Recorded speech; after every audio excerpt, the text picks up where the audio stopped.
In this podcast episode, former CIA operative AJ openly reveals his personal experience with directed energy weapons and the mysterious health affliction widely known as Havana syndrome.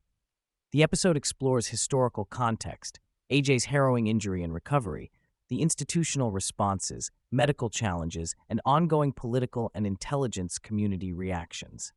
A detailed examination of bureaucratic failures, the science behind the weapons, and the human cost of the phenomenon serves as the foundation for a candid discussion on truth, accountability, and hope. AJ and the host begin by outlining the history of directed energy weapons, particularly microwave technology, drawing parallels from Cold War incidents such as the Moscow Signal, where the Soviet Union exposed the U.S. Embassy in Moscow to microwave radiation for decades. This exposure resulted in rare cancers and blood disorders among embassy personnel and diplomats. Referencing projects like Bazaar and Pandora, the conversation highlights U.S. efforts to study biological impacts of non-thermal microwave radiation on animals and humans. The Frey effect, which involves microwaves inducing auditory sensations inside the head, was studied extensively, as were reports from the Department of Defense concerning Russian research on microwaves able to stop frog hearts and impact human autonomic nervous systems. AJ points out how these historical incidents eerily mirror the symptoms and technologies underlying Havana syndrome a half-century later, emphasizing the long-standing nature of such weapons and the global race to develop them. AJ's distinguished background as a Naval Academy graduate, former Marine officer, and CIA station chief sets the stage. He recounts arriving in Southeast Asia in late 2021 for a leadership role amid strict COVID quarantine protocols, describing anticipation and the initial adjustment to the mission environment. His travels were under his true name, with host country authorities fully aware of his identity and purpose. AJ recalls the loneliness and unique restrictions of early quarantine, during which his planned residence was unavailable, leading to a temporary stay in a monitored executive hotel.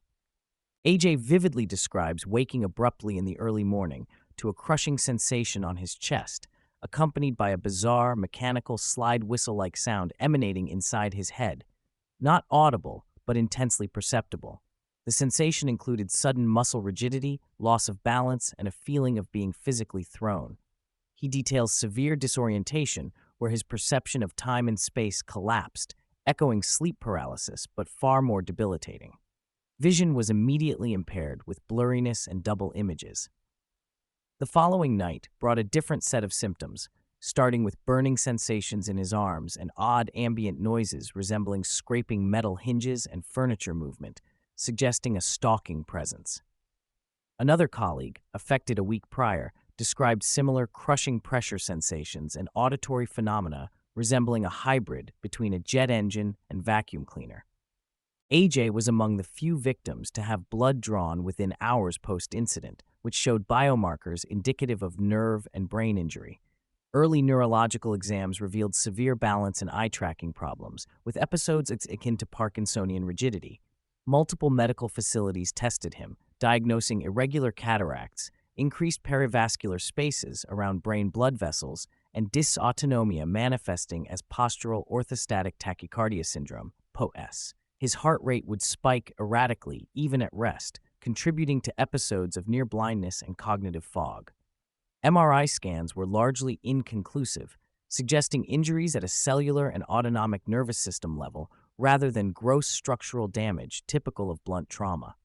AJ emphasizes the unprecedented nature of his symptoms and his vast functional decline from an elite operative to someone struggling with basic cognitive and sensory tasks.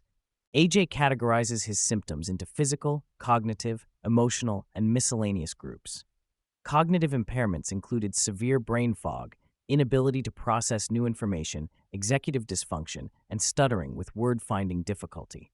Emotionally, he experienced a profound flattening of affect, unable to recognize his own feelings or others' emotions, including that of close family members.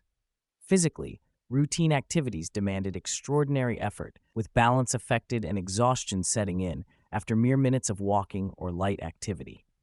Even visual perception was altered, his pupils constricted abnormally, Night vision was lost, and hearing became imprecise due to damaged outer ear follicles and disrupted brainstem signaling.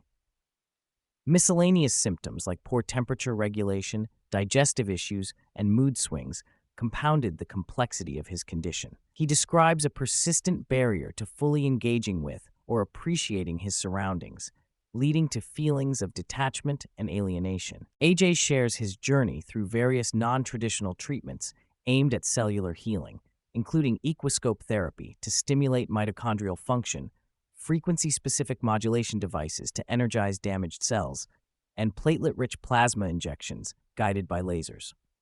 Some therapies produced immediate perceptible improvements, such as clearer vision and restored emotional recognition. He also discusses the promise of psychedelic therapy to reestablish neural connections, referencing ongoing studies but acknowledging the need for more research. Despite these hopeful avenues, treatment remains fragmented, expensive, and largely reliant on out-of-pocket expenditure. Walter Reed and other military medical facilities provided some symptom management, but were limited by external pressures and institutional constraints. AJ details a disheartening landscape of institutional failure and betrayal. The intelligence community's reaction to these cases was marred by obfuscation, denial, and prioritization of reputation over individual welfare. He recounts 2 weeks of no contact from superiors upon his return, followed by internal meetings where employees expressed loyalty conflicts between the institution and affected individuals. Administrative pressures forced him into untenable choices: return to work fully impaired, lose benefits by working part-time, burn personal leave, or quit. His medical retirement requests were thwarted by the analytical cell, a bureaucratic apparatus controlling investigations, benefits, and information flow, often overriding normal chain of command input. AJ alleges direct interference with medical providers, manipulation and withholding of medical records, and threats of coercion to protect the agency's image. Benefits were denied on grounds of non-existent, pre-existing conditions, and analytical cell lawyers reportedly threatened retaliation if he pursued congressional or media exposure. The discussion moves into intelligence assessments and political maneuvering. Despite early scientific consensus affirming pulse radiofrequency directed energy as the probable cause behind Havana syndrome, official community assessments frequently contradicted this conclusion, denying foreign adversary involvement and dismissing the condition as psychogenic or environmentally induced. Independent oversight committees, like the House Permanent Select Committee on Intelligence, HPSCI, led by Chairman Rick Crawford, criticized these flawed analyses and obstruction from the intelligence community. Reports from groups of experts echoed the evidence supporting foreign-directed energy attacks, but these findings were often buried or contradicted by politicized intelligence community products.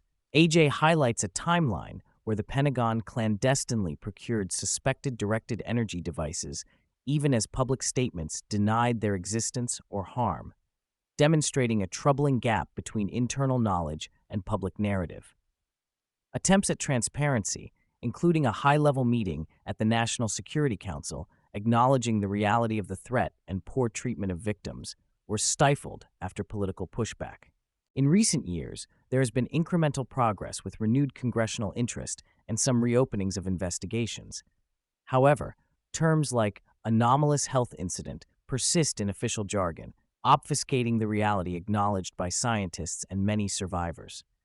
AJ laments continued institutional inertia, lack of accountability, and ongoing misinformation protecting organizational interests at the cost of victims' health and justice. He reflects on a culture within intelligence institutions that prioritizes preserving the building over people, fostering systemic distrust and cynicism. Despite this, AJ encourages fellow sufferers and colleagues to maintain hope, emphasizing his own medical progress and faith as pillars of resilience. He calls for honesty, integrity, and reparative action across agencies and hopes for more acceptance of alternative and effective medical treatments within veteran healthcare systems. Throughout the episode, AJ shares a deeply personal reflection on how faith and gratitude have been vital tools in enduring his ordeal. When stripped of all worldly achievements, health, and career, he found strength in giving thanks and embracing his Christian faith, which offered perspective and peace amid suffering. The host and AJ explore the transformative nature of trials, highlighting biblical teachings that contrast destructive worldly fear and hope with the redemptive fear of God and living hope found in Scripture. Both emphasize the crucial role of truth and light in overcoming darkness, and the current resurgence in spiritual seeking as a response to societal deception and chaos. AJ concludes with a prayer, seeking healing for himself, fellow survivors, and the country, underscoring the human and spiritual dimensions entwined with this complex and ongoing crisis.